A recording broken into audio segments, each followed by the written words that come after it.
Salve, salve, galerinha! Tudo tranquilo? Vamos então dar sequência a esse semestre, tá? Agora é a vez da nossa aula 19. A aula 19 é uma aula muito importante, gente, muito importante, porque é a aula que diz respeito a um tipo de estética, tá? A uma escola literária, um movimento literário que de certa forma até hoje ainda sobrevive. Muitas manifestações da era romântica, do comecinho do romantismo, ainda são comuns nos dias de hoje, tá? Os tipos dos personagens, a ideia de colocar os sentimentos sobre tudo, né? A ideia de deixar a razão de lado e pensar única e exclusivamente com a emoção, com o coração, esse tipo de coisa aí é o que a gente vê nessa imagem aqui, esse quadro A Jangada de Medusa, que ilustra essa nossa aula. É um quadro de 1816 e que retrata o quê? Retrata, vou pegar essa imagem aqui, retrata duas coisas são fundamentais. A gente considerar que os seres humanos, né, essa aqui é um grupo de seres humanos, e a gente considerar contra o grupo de seres humanos a natureza. Tá? Então a natureza aqui, nesse sentido, ela acaba fazendo parte da obra de arte romântica. Ela é diferente da natureza que a gente estava habituado, já existia na literatura do arcadismo. Aquela natureza lá não era uma natureza como essa, que é a natureza que decide a vida ou a morte da personagem.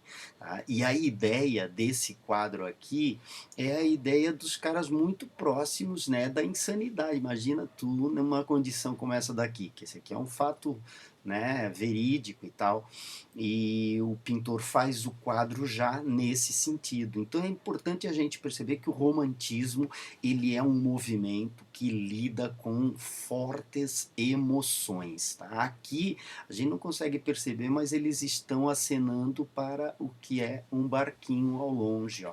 Então o romantismo é um movimento de violência, é um movimento de diversas características que a gente tem de levar em conta. Aqui a gente tem esse painel bem legal, a queda do antigo regime. Que queda do antigo regime era essa? Galera, era a queda da nobreza, galera, era a queda da aristocracia. Tá? Os nobres, eu e vocês sabemos, a partir de 1789, na Revolução Francesa, os nobres eles passam a ser perseguidos e são, inclusive, muitos deles guilhotinados. Né? E essas ideias liberais elas vão acabar dando origem à ideia do individualismo e da liberdade individual, liberdade, igualdade e fraternidade, lembra disso, né?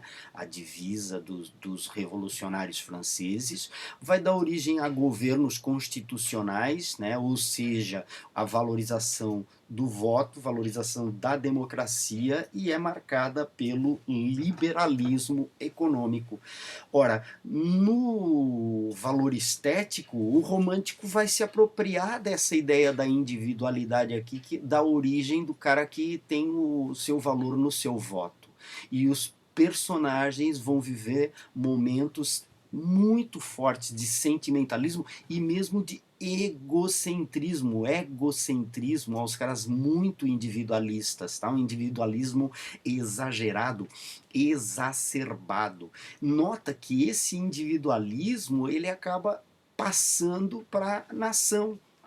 É como se a nação fosse uma extensão desse indivíduo romântico aí. E aí, para isso, eles vão começar a resgatar heróis medievais, eles vão valorizar a cor local. Aqui, ó, cor local não significa necessariamente natureza local. Muitas vezes significa isso, mas significa os hábitos e costumes que caracterizam, tá? Cada sociedade. Então, cada sociedade dessas vai procurar valorizar a sua cultura. E nesse sentido, o romantismo ele acaba investindo na direção de uma liberdade total, completa, absoluta, tá? Então eles vão ser contra as regras clássicas da ideia da calma, do equilíbrio, da tranquilidade, tá? Aquele quadro ali que a gente viu, né? A Jangada da Medusa é tudo menos calma. Um outro aspecto igualmente importante que eu queria que vocês prestassem atenção é o surgimento de novas formas literárias, tá? O conto e o romance, eles começam a ganhar fama, eles começam a se sedimentar no gosto popular e rivalizando com a poesia. Não era assim, não era assim, não era assim. Antes a poesia reinava altaneira, né? Era a principal manifestação artística. Agora não, agora o romance e o conto também passam a ter muito valor, tá? O romantismo em Portugal apareceu em 1825 e no Brasil demorou um pouquinho mais, apareceu em 1836. Sobre aquele aspecto que eu estava falando para vocês sobre a ideia da natureza atuar sobre o personagem, tá? Aqui a gente tem um outro quadro de 1810 também, olha só a ideia do mar revolto, né, gente? A ideia do mar subjugando, ó, de novo a ideia de um naufrágio. E agora prestem atenção aqui no quadro do Fragonard, como a natureza ela é acolhedora, ela é só pano de fundo, ela não tem a mesma importância que ela tem no romantismo. Então não se esqueçam que no romantismo a natureza é como um personagem, tá? Ela também atua sobre o estado de espírito das pessoas, enquanto que no movimento Arcade a gente vai ter a natureza só como um cenário, única e exclusivamente como um cenário. Um dos grandes quadros do romantismo, que tem como a gente tirar um monte de características, é esse quadro aqui, A Liberdade Guiando o Povo, tá?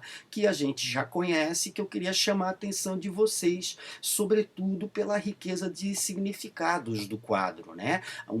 A primeira coisa que eu acho que é importante a gente perceber é perceber que romantismo é sinônimo de revolução, tá? O romantismo ele vai ser um tipo de revolução artística. Só para vocês terem ideia, naquela época não era comum o sujeito expressar os seus sentimentos através da arte, tá? A arte não era o sujeito, não era elegante o sujeito expressar os seus sentimentos. E a partir do romantismo isso vai virar regra geral. As pessoas vão começar a exigir do artista essa coisa da verdade, tá, gente? É importante a gente perceber isso, né? Porque muito frequentemente a gente perde de vista que um escritor ele pode escrever um romance que não tenha nada a ver com a vida dele. Ele só está escrevendo uma história e ponto final. Essa história se dissocia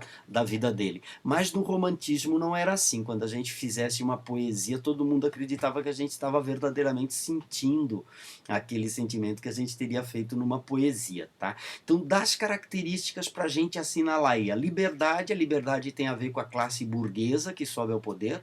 Nota que o nome do quadro é Liberdade e que do lado da figura que representa a liberdade aqui, ó, a liberdade aqui, ela passa por aquele processo que a gente chama de personificação. Vocês se lembram? Prosopopeia.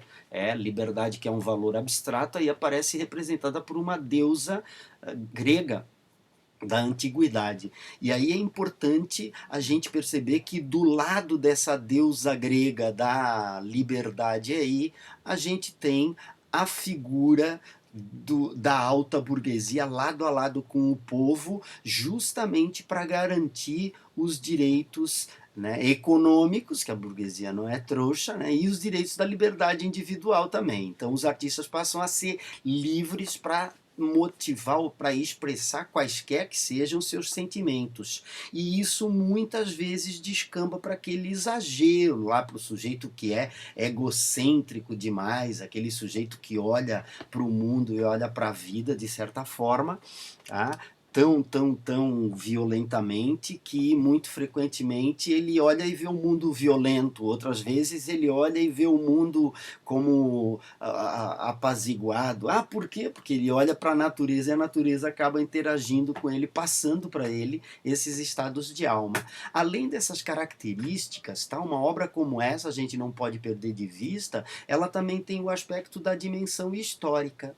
Ah, por quê, pessoal? Porque a gente tem aqui, ó, muito claramente a ideia de valores que são valores da burguesia. Os valores da burguesia, eles passam a valer a partir do momento da queda da aristocracia. Então, os valores da liberdade, da igualdade, da fraternidade, todos os homens iguais e tal, esse tipo de coisa, vão acabar sendo celebrados pelos românticos, tá? Além dessa dimensão, a ideia da dimensão política também, nós não podemos deixar de perder de vista que é o momento em que o homem passa a valer pelo seu voto também, e é um momento de grande reforço dos estados nacionais. Por isso, o romântico vai se identificar tanto com a sua nação. A sua nação passa a ser a sua terra natal, a sua terra natal passa a ser uma extensão da individualidade dele. E eu queria lembrá-los que antes não era assim.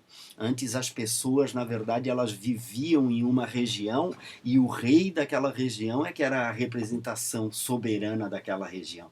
Então as pessoas se aglomeravam para proteger o rei e não para proteger o seu estado nacional. E a ideia aqui de uma dimensão que é a dimensão estética, se vocês notarem, o movimento romântico é um movimento cujas imagens geralmente elas celebram muita movimentação, tá? Imagina, compara a movimentação desse quadro, que esse quadro é uma tomada de poder, a mulher ali segura a porta-bandeira, segura a bandeira e lidera o pessoal para retomada do poder, tá? Comparem com essa imagem aqui do naufrágio do navio cargueiro do Turner, de novo, muito movimento no quadro, e aqui não é diferente, ondas imensas e o povo ali sobre a jangada da Medusa. Então o romantismo é um movimento marcado por esse caráter importantíssimo para a gente levar em conta.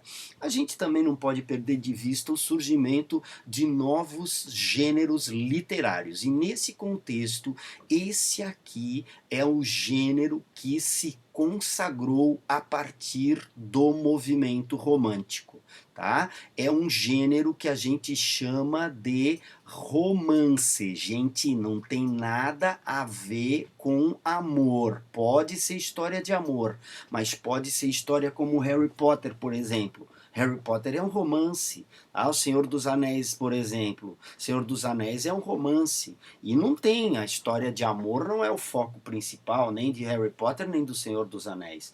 Então é importante vocês perceberem que nesse contexto nós vamos ter um novo jeito de escrever, um novo tipo, olha só que mudança radical no dia a dia daqueles artistas daquela era. E o que era o romance de folhetim? Né? O romance de folhetim eram longas narrativas e essas longas narrativas elas eram publicadas nos jornais em capítulos, exatamente como as atuais telenovelas.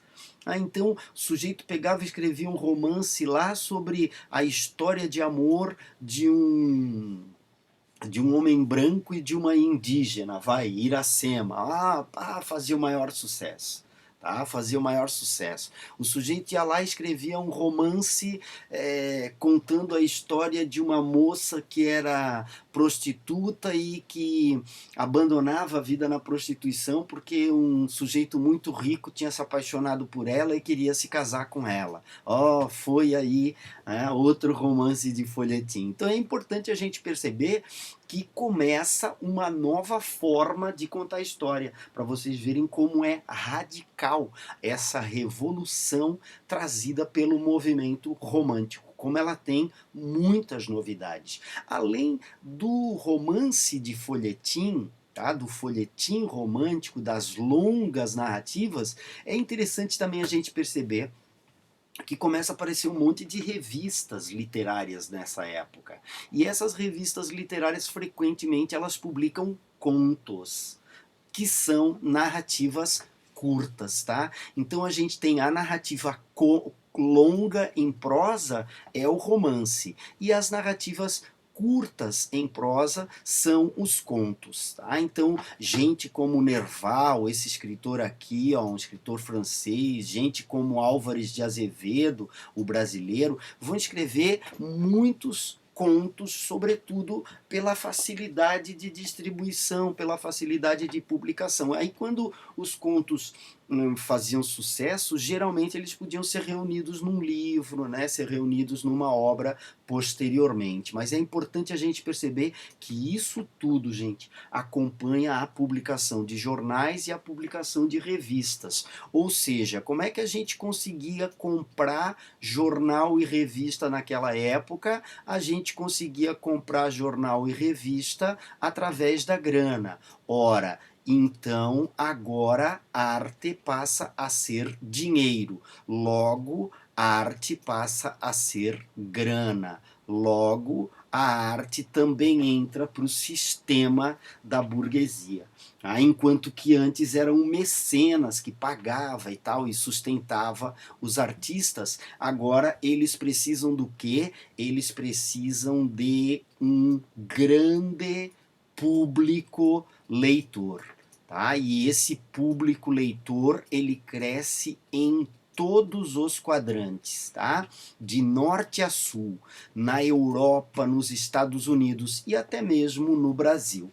Então é importante a gente levar em conta esse conjunto de fatores para perceber que o romântico vai ser um escritor que abandona as regras clássicas. Aí ele rompe o modelo de uma arte, que era uma arte feita para a elite, para a nobreza, e passa a tentar escrever uma arte, fazer uma arte mais popular. Tá? Por último, mas não menos importante, a gente saber que o romantismo no Brasil, que aconteceu em 1836, ele acaba acontecendo justamente muito próximo desse evento da independência brasileira. Tá? O quadro aí que vocês estão vendo do Pedro Américo, ele é um quadro de 1888, mas na verdade, esta independência tinha acontecido 66 anos antes, em 1822. E esse quadro, né, de 1888, ele celebra a independência brasileira fake total. Tá? Aqui, só para vocês terem uma noção, aqui está a figura do Pedro Américo. Pedro Américo não estava lá presente na independência. Né? Ele é um cara bem mais velho do que 1888, 1822. Tá? Então ele botou-se no quadro ali como forma de salientar isso, né, gente? De aproximar do público, né?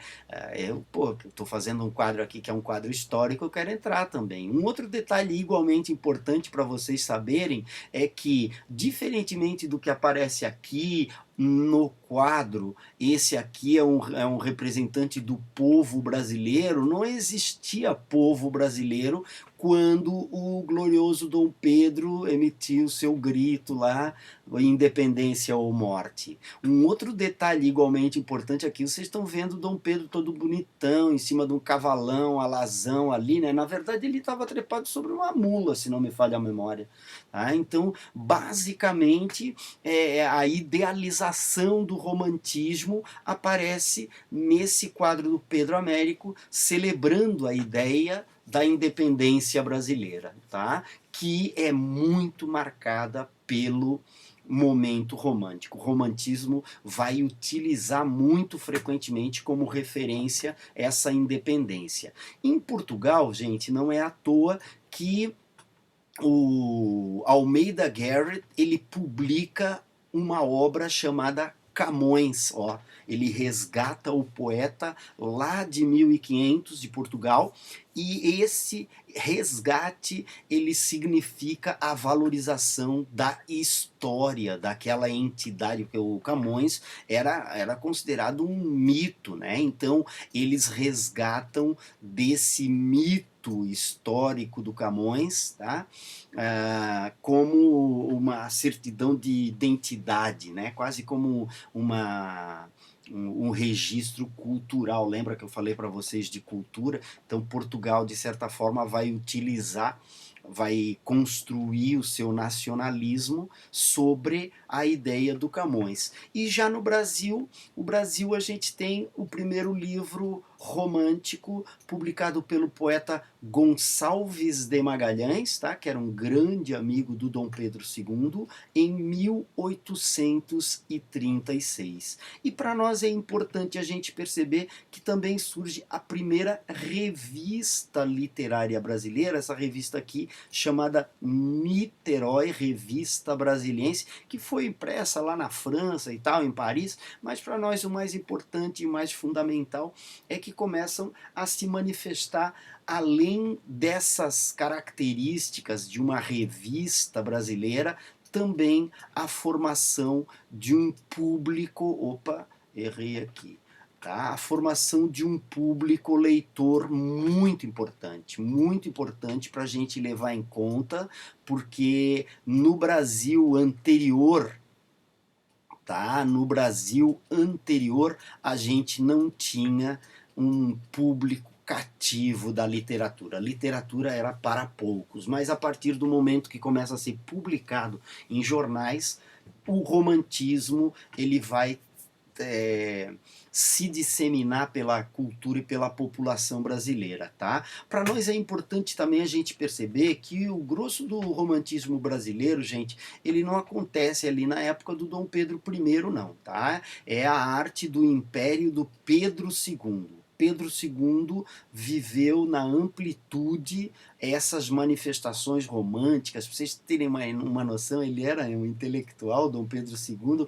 então ele discutia literatura com os escritores, né? Era muito engraçado assim tu ver um cara como ele, o imperador, né, mano? Não é pouca porcaria, é imperador, e o cara discutindo literatura, estética romântica com os escritores, tá? Então é muito importante a gente perceber que o romantismo vai ser a arte do império do Pedro II. Aqui a gente tem duas questõezinhas e eu queria colocar para vocês aqui. A primeira questão é uma questão sobre Castro Alves, tá? No texto do Castro Alves a gente tem aqui duas estrofes. Vamos ver o que ele fala ali, tá? Às vezes o pastor subindo aos Alpes lança aos abismos a canção tremente, responde embaixo o precipício enorme, responde em cima o firmamento ingente, o firmamento grande. Olha aí a natureza respondendo o poeta, perceberam? O pastor sobe ao pico dos Alpes e dali ele emite o seu grito, e aí tem o eco, e aí tem o eco do firmamento e tem o eco do precipício. É mole, velho. Então é uma natureza que atua lado a lado com o poeta, né? Que atua, que é uma personagem também. Poeta, a voz do pegureiro errante, diz ele, guardador de gado aqui, tá, gente? Em ti vibrando se alterou, cresceu, tua alma é funda, como é fundo o pego, o abismo, teu gênio é alto, como é alto o céu. Ah, vamos ver o que pede essa questãozinha aqui. Esses dois textos podem ser relacionados. O texto 1 da imagem, tá certo? E o texto 2, o poema do glorioso Castro Alves. Pois é possível perceber uma ligação entre a memória da infância e a grandeza da natureza. Não tem nenhuma referência à memória da infância, a exaustão e o medo diante do perigo. Ele não está com medo, ele está celebrando. Saudade da amada, não existe nenhuma referência à saudade da amada.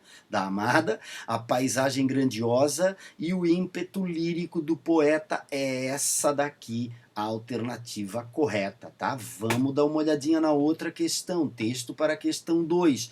De novo, uma poesia desse Casimiro de Abreu aqui, tá? Que é da geração anterior à geração do Castro Alves. A gente também tem dois textos aqui. Se eu tenho de morrer na flor dos anos, meu Deus, não seja já. Eu quero ouvir na laranjeira à tarde cantar o sabiá. Olha a natureza aí, gente. Meu Deus, eu sinto e bem vês que eu morro respirando esse ar. Faz que eu viva, Senhor, dá-me de novo os gozos do meu lar. Dá-me os sítios gentis onde eu brincava, os lugares, né, no meio da natureza onde ele brincava, lá na quadra infantil, na infância. Dá que eu vejo uma vez o céu da pátria, o céu de meu Brasil. Olha o nacionalismo. Se eu tenho de morrer na flor dos anos, meu Deus, não seja já. Eu quero ouvir na laranjeira à tarde cantar o sabiá.